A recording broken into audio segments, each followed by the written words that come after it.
Merle Oberon. Merle Oberon had the beauty, the talent, and the screen presence Hollywood craved in the 1930s. But there was one thing she didn't have. The right ancestry, at least by the industry's rigid racist standards. Born Estelle Merle O'Brien Thompson in Bombay, British India in 1911, Oberon was of mixed Anglo-Indian descent. But to the world, she was a glamorous British aristocrat from Tasmania. That lie wasn't just a career move, it was a survival tactic, in an era when leading ladies couldn't be anything but white. Hollywood executives knew the stakes. They advised Oberon to erase her Indian heritage completely. To sell the illusion, she fabricated an upper-class Tasmanian childhood, claiming she had been born in Hobart before moving to England. In a 1934 interview, she doubled down on the lie, even dismissing distant Australian relatives as mistaken. But the truth was far from aristocratic. Oberon grew up in poverty in Calcutta, raised by her mother, Constance Selby, who was of Tamil and Maori descent. When Oberon left for England at 17, Constance came along, but not as her mother. To maintain the deception, she traveled under the guise of being Oberon's maid. In public, Oberon spoke to her only in Hindi, ensuring no one would suspect their true relationship. On screen, Oberon's transformation was just as meticulous. Cinematographers used strategically placed lighting and heavy makeup to make her appear more European. She even avoided direct sunlight to maintain a paler complexion, and it worked. By the mid-1930s, she was starring opposite Hollywood's biggest names, earning an Oscar nomination for The Dark Angel in 1935, and later playing Kathy in Wuthering Heights in 1939. But maintaining the lie wasn't easy. In 1965, when journalists began questioning her Tasmanian origins, she abruptly canceled a planned visit to the island. Some reports suggest she was so shaken by the scrutiny that she avoided Australia altogether for years. Yet even then, she never fully acknowledged the truth. It wasn't until after her death in 1979 that researchers uncovered her birth records in British archives, confirming her Indian origins. The revelation shocked fans and historians alike. How could one of Hollywood's brightest stars have hidden such a fundamental part of her identity? Oberon's story is a stark reminder of the racial barriers in early Hollywood. She wasn't the only star who altered their backstory to fit the mold, but her case was one of the most extreme. Today, as Hollywood reckons with its past and celebrates more diverse talent, her legacy remains a complicated one, a symbol of both the industry's deep-seated racism and the extraordinary lengths some had to go to in order to succeed. Joan Crawford. Lucille Fay Lesueur never existed in Hollywood. By the time MGM introduced her to the world in the mid-1920s, she was already Joan Crawford, a name she reportedly loathed, comparing it to a crustacean. But a new name was just the beginning. Crawford didn't just tweak her past, she buried it. She spun tales of a privileged upbringing, claiming she attended elite schools and came from wealth. In reality, she was born in 1904 in San Antonio, Texas, and grew up in hardship. Her stepfather, Henry Cassin, ran a theater, which sparked her love for performance, but some accounts suggest her childhood was far from glamorous. Stories swirl about mistreatment at home, though Crawford never confirmed them. After her mother's divorce, she worked as a laundress and waitress to survive, but Hollywood had no room for struggle in its fairy tales. Crawford obscured her past, allegedly falsifying high school records to gain entry to Stevens College. She never graduated, but by then she had set her sights on something bigger, reinventing herself into a screen goddess. Off-screen, she maintained an air of sophistication, always poised, always in control. But cracks in the illusion appeared over time. 4 tumultuous marriages, a notorious feud with Bette Davis, and later her daughter Christina's explosive memoir, Mommy Dearest, which painted Crawford as anything but the glamorous icon she had fought to become. Despite the contradictions, the deception, and the whispers of a past she refused to acknowledge, Crawford remained one of Hollywood's most enduring stars. In an era where image was everything, she proved that sometimes the truth was just another role to rewrite. Clark Gable. Clark Gable wasn't born into Hollywood royalty. He built his throne from the ground up. But if you asked him, you might have heard a different version of the story. The so-called King of Hollywood carefully crafted an image of effortless sophistication. But the truth? He was a steelworker's son from Hopedale, Ohio, who spent his early years covered in oil and sweat, not silk and champagne. Born in 1901, Gable lost his mother when he was just a month old. His father, an oil driller, expected him to follow the same blue-collar path, and for a while he did, working in factories, oil fields, and even selling ties just to scrape by. But Gable had bigger ambitions. and he knew that to make it in Hollywood, he couldn't sound like a roughneck from the Midwest. Enter Josephine Dillon, a theater coach, and later his first wife, who transformed him. She paid for his dental work, coached him on posture, and most importantly refined his speech. Through rigorous elocution lessons, Gable shed his working-class twang for the deep, commanding voice that would later define his on-screen persona. By the time he landed his breakthrough role in The Painted Desert in 1931, the transformation was complete. MGM didn't just cast him, they sculpted him. The studio dressed him in tailored suits, ensured his rugged masculinity never veered into crudeness, and erased any trace of his working-class origins and press materials. His past as a factory worker? Buried? His struggles to break into Hollywood? Downplayed. The studios wanted a star, not a struggling laborer who clawed his way to fame. And Gable played the part perfectly. But behind the scenes, he never fully let go of his roots. Despite his larger-than-life status, he preferred quiet nights on his ranch over lavish Hollywood parties. He'd chat with locals in rural Ohio, buy farm equipment, and reminisce about his early days. Even after becoming the face of Hollywood glamour, the steelworker's son never disappeared completely. He just learned how to hide in plain sight. Rock Hudson. In 1947, a towering truck driver from Illinois rolled into Hollywood with big dreams, and a name that casting agents tripped over. Roy Harold Scherer Jr. didn't exactly scream matinee idol, so his agent, Henry Wilson, crafted a new identity, Rock Hudson. The name was pure marketing genius, evoking both unshakable strength and sweeping grandeur. But the makeover didn't stop there. Studios spun a backstory that painted Hudson as a rugged Midwesterner with a Navy background, a man who had grown up fixing cars and chopping wood. In reality, he had been a shy, awkward kid who struggled in school and worked blue-collar jobs before catching his big break. Then came the industry's biggest cover-up. Hollywood had strict, unwritten rules about its leading men, and Hudson's personal life didn't fit the mold. In 1955, just as Confidential magazine was poised to expose his secrets, Hudson suddenly married his agent's secretary, Phyllis Gates. The timing was suspicious, and while some biographers suggest the marriage was a strategic move to silence rumors, the full extent of studio involvement remains debated. Gates later insisted she had no idea about Hudson's true orientation, though whispers in Hollywood circles hinted otherwise. For decades, Hudson played the part, carefully guarding his private life while Hollywood sold the fantasy of an all-American heartthrob. But in 1984, the illusion shattered. His AIDS diagnosis forced the industry and the public to confront the reality behind the Hollywood facade. When he passed away the following year, he became an unwitting catalyst for change, pushing the conversation about secrecy, identity, and acceptance into the spotlight. Cary Grant. Before Cary Grant became the epitome of Hollywood charm, he was Archibald Leach, a working-class boy from Bristol, England, with a thick accent and a past he preferred to leave behind. Born in 1904, Leach's early years were marked by hardship. His father placed his mother in a mental institution when he was around 9 or 11, sources conflict on the exact age, and told young Archie she had simply gone away. He wouldn't learn the truth until his late 20s. By then, he had already begun his transformation.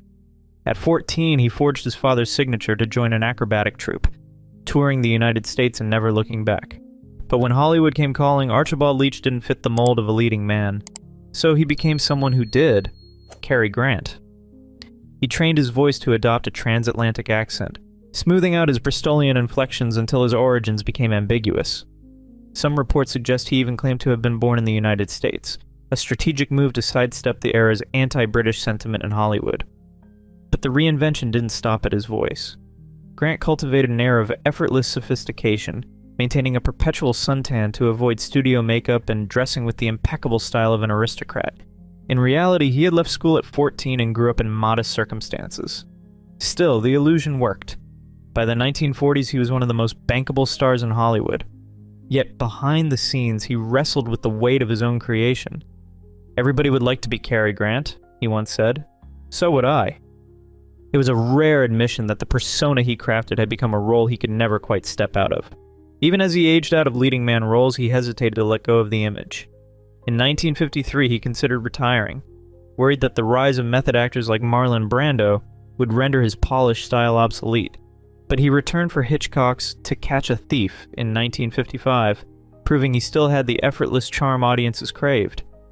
Despite the carefully constructed facade, Grant's past never fully disappeared.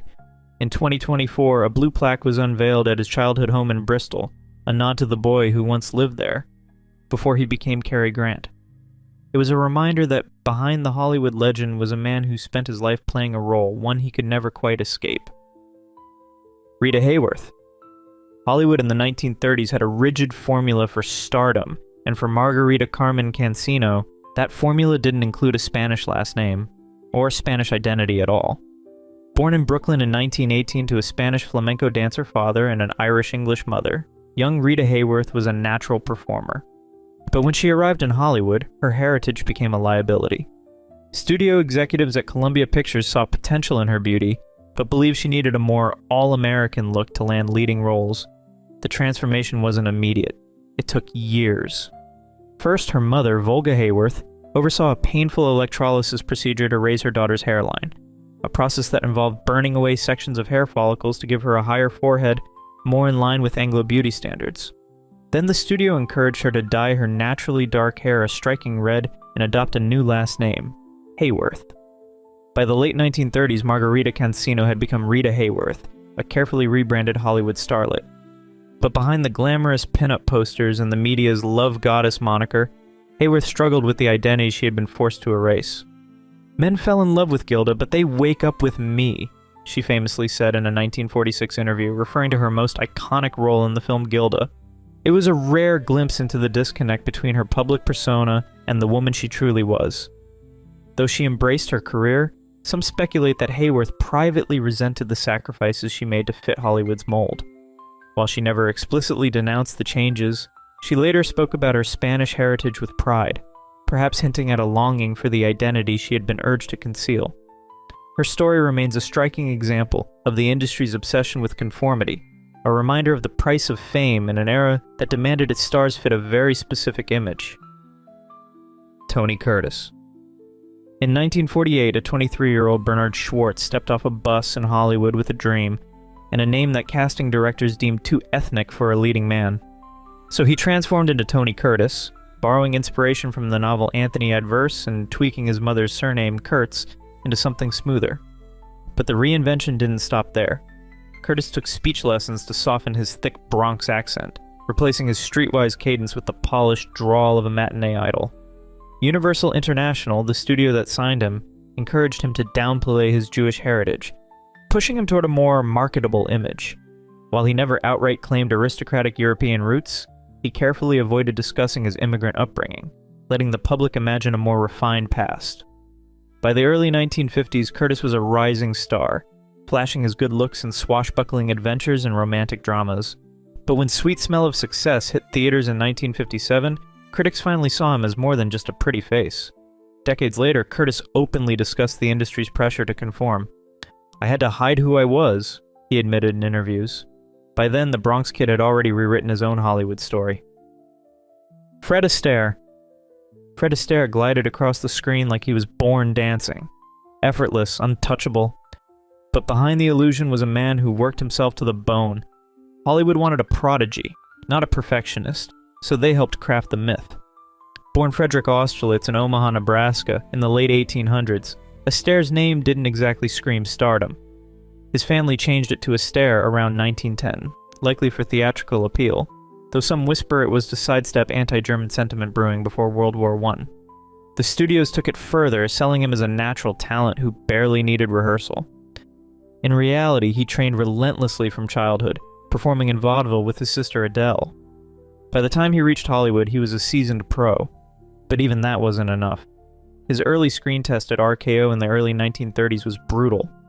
Can't act, slightly bald, also dances. Nearly dismissed before his career even began, Astaire doubled down. He insisted on full-body shots in his films, making sure audiences saw every step, every movement, as if it were pure instinct. Off-screen, he rarely spoke about the grueling rehearsals that left him exhausted. His financial struggles as a child, quietly smoothed over in favor of a cleaner, more glamorous narrative. The studios shaped his story, but Astaire made sure the illusion never cracked, and that's why his legend still floats across the dance floor. Greer Garson. She had the grace of royalty, the diction of an aristocrat, and the kind of Hollywood mystique that made audiences believe she was born for the screen. But Greer Garson's polished image wasn't just a product of talent. It was a carefully crafted illusion, right down to her supposed Irish roots. For years, MGM's publicity machine insisted Garson hailed from County Down, Ireland, weaving a tale of noble lineage that even linked her to the legendary Scottish outlaw Rob Roy McGregor. A 1942 New York Times article described her as an Irish-born descendant of Rob Roy, a claim that only added to her air of refinement. But there was just one problem. It wasn't true. Garson was actually born in London at 88 First Avenue, Manor Park, East Ham, on September 29, 1904. Her father was a commercial clerk, her upbringing solidly middle class. Hardly the aristocratic origins Hollywood wanted to sell. So, the studio leaned into the myth, even peppering her backstory with references to Celtic mythology. One particularly dubious claim suggested that Eriu, a name tied to ancient Ireland, meant the most beautiful woman in the world. In reality, Eriu was a goddess of sovereignty, not a beauty title. Garson herself played along, reinforcing the fantasy in interviews.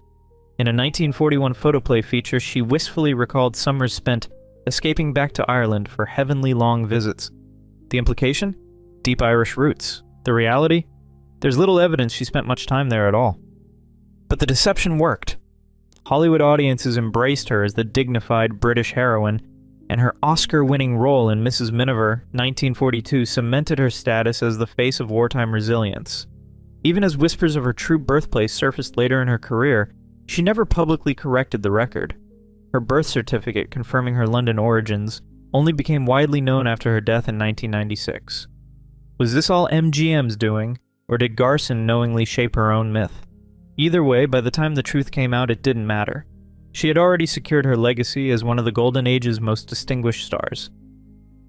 Sophia Loren. Sophia Loren's Hollywood story was carefully polished, but not entirely honest. Studios painted her as a born goddess of European sophistication, effortlessly elegant from day one. The truth? She clawed her way out of brutal poverty. Born Sofia Villani Ciccolone in war-torn Naples, she grew up in a world of hunger and hardship. "I was a very thin child," she later admitted. Malnutrition left her frail, but that detail never made it into the glamorous Hollywood narrative. Her father, Riccardo Ciccolone, refused to marry her mother, leaving the family in financial turmoil. Sophia, her mother, and her sister endured World War II in makeshift shelters, sometimes hiding in train tunnels to escape bombings. She later confessed the experience left her with a lifelong fear of the dark, but when she arrived in Hollywood, none of this was part of the official story. Instead, the studios focused on her natural beauty and exotic allure. Even her name wasn't her own. As a struggling teen model, she competed in beauty pageants, not for fame, but for survival. One contest prize included a train ticket to Rome, which she used to escape Naples. Once she caught the eye of producer Carlo Ponti, he suggested a makeover. Sophia Loren was born, inspired by Swedish actress Marta Torén. She took elocution lessons to soften her thick Neapolitan accent, crafting the refined persona Hollywood expected. Despite the reinvention, she never truly left her roots behind. She often spoke about her mother's sacrifices and remained deeply connected to Naples, funding hospitals and charities in Italy. In her memoir, she reflected, "I'm just a little girl from Napoli." Hollywood may have rewritten her past, but she never let herself forget the truth. Errol Flynn. Errol Flynn spun a tale fit for the silver screen, an aristocratic adventurer who wrestled crocodiles, struck gold in Papua New Guinea, and lived on the edge. But the truth? Far less cinematic. Born in 1909 in Tasmania, Flynn wasn't the son of nobility, but of a respected biology professor. His mother's lineage was less documented, though not quite the mystery he suggested. Expelled from multiple schools, including Sydney's Shore School, he had a reputation for mischief, and possibly theft. Before Hollywood, Flynn painted himself as a soldier of fortune, a daring prospector and a fearless plantation overseer. He did spend time in Papua New Guinea, but records suggest his work was more routine. Some clerical duties, minor law enforcement, and a stint in mining. As for the infamous crocodile duel, he later admitted it was a staged stunt, designed to impress the right people in Tinseltown. Warner Brothers didn't just seize on his wild persona, they built it into legend. Cast in Captain Blood in 1935 and The Adventures of Robin Hood in 1938, Flynn became Hollywood's ultimate swashbuckler. Off-screen, his reckless lifestyle only fueled the myth. But by the 1950s, cracks in his carefully crafted image began to show.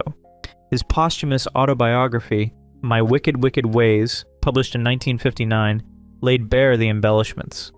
He confessed to a lifelong rebellion against authority, admitting that fame and fortune didn't bring the fulfillment he expected. By then it didn't matter. The world had already bought the legend. Flynn proved that in Hollywood, the right story isn't just powerful, it's everything. Tab Hunter. Tab Hunter was the ultimate Hollywood heartthrob. Blonde, blue-eyed, and every studio executive's dream. But his all-American image, completely manufactured. Born Arthur Andrew Kellum in 1931, he was a quiet, artistic kid who loved figure skating more than football. That didn't fit the rugged leading man mold, so his agent, Henry Wilson, the same man who sculpted Rock Hudson's career, gave him a new name and a new persona. Suddenly he was Tab Hunter, the idealized picture of 1950s masculinity. But the reinvention didn't stop there. Warner Brothers carefully orchestrated his public life, pairing him with starlets like Natalie Wood and Debbie Reynolds for high-profile romances that existed only in the pages of gossip magazines. Behind the scenes, Hunter lived in fear. In an era where being outed could end a career overnight, he had to play the part both on and off screen. Then came Confidential magazine, a tabloid notorious for exposing Hollywood's deepest secrets. They had dirt on Hunter, and rumors suggest Warner Brothers struck a deal to keep it buried. Whether that's true or not, the damage was done. His career cooled, and by the late 1950s he was being edged out by a new generation of stars. Decades later, Hunter took back his story. In 2005, he released his autobiography, Tab Hunter Confidential, where he finally spoke openly about his life and the industry's suffocating expectations. His story wasn't just about reinvention. It was about survival in a Hollywood that demanded its stars be anything but themselves. Lupe Velez. Lupe Velez didn't just break into Hollywood. She stormed in with a persona so fiery, it burned itself into history. Born Maria Guadalupe Villalobos Velez in 1909 in San Luis Potosí, Mexico, Velez came from a modest background, not the wealthy lineage that some studio press releases hinted at. Her father, an army officer, disapproved of her performing ambitions, so she took her mother's surname and made her way to Mexico City. But Hollywood wasn't looking for Maria Guadalupe. They wanted Lupe, a wild, unpredictable Latina who fit their exotic fantasies. By the late 1920s, Velez had carved her place in Hollywood, starring alongside Douglas Fairbanks in The Gaucho, a silent film, but one that set the stage for her transition into talkies. Unlike many silent-era stars, her thick accent didn't derail her career. Instead, it became part of her brand. Studios amplified her image, crafting the Mexican Spitfire persona, a hot-tempered, passionate woman who embodied every stereotype Hollywood could muster. Velez leaned into it, playing up the theatrics in interviews and delivering sharp, self-aware retorts when people confused her with the character. Her reinvention worked, but it came at a cost. While her contemporary, Dolores Del Rio, was cast as the elegant, untouchable beauty, Velez was the wild, unpredictable one. The Mexican Spitfire film series in the 1940s cemented her fame but trapped her in typecasting. No matter how much comedic or dramatic range she displayed, she was still the Spitfire. Velez resented the limitations but never erased her heritage.